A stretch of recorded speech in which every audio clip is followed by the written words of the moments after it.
नीतीश आचार्य जी, ये षष्ठी देवी की पूजा कब से प्रारंभ हुई? हर हर महादेव, जय बाबा विद्यनाथ।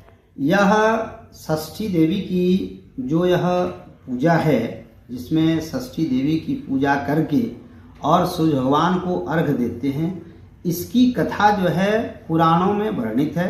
सभी पुराणों में करीब करीब इसका वर्णन है। विशेष करके सूर्य पुराण का एक कथा है कि जब मनु और शत्रुपा से यह सृष्टि प्रारंभ हुई तो मनु और शत्रुपा के दो पुत्र प्रियव्रत और उत्तानपाद, यहीं से कथा प्रारंभ हुई है। उत्तानपाद के तो पुत्र का वर्णन आप लोग ध्रुव का जानते ही हैं, लेकिन प्रियव्रत जो था उसको कोई संतान नहीं था। तो प्रियव्रत अपने कुलगुरु कश्यप के पास गए और कश्यप के पास जाकर के उन्होंने पुत्र होने के विषय में बात किया। तो कश्यप जी ने यज्ञ कराया। यज्ञ कराने के बाद प्रियव्रत की जो पत्नी थी वह गर्भवती हुई, और जब गर्भवती होकर के उन्होंने संतान पैदा किया तो संतान मरा हुआ था। जब संतान मरा हुआ था तो इसको लेकर के प्रियव्रत कश्यप ऋषि के पास जाते हैं और उनसे यह निवेदन करते हैं कि पुत्र तो मुझे हुआ लेकिन मरा हुआ।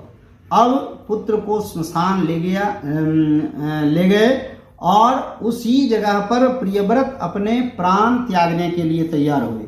तो उसी समय एक देवी, षष्ठी तिथि का दिन था, तो उस समय छठी देवी जो दुर्गा जी का है कात्यायनी स्वरूप देवसेना, वह सामने प्रकट हुई और राजा को रोका। राजन, प्राण त्याग करना पाप है।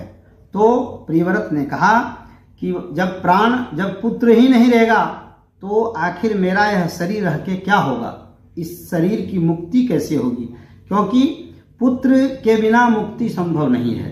ये पौराणिक कथा है।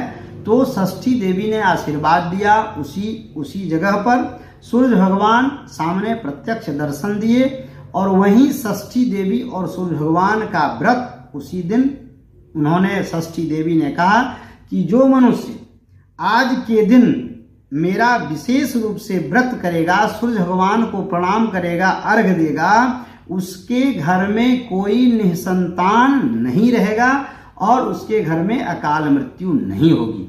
तभी से यह प्रथा प्रचलन में आया और धीरे धीरे यह बिहार से प्रारंभ हुआ और अभी पूरे देश भर में इस छठ व्रत को किया जाता है। यही इसका मूल महत्व है।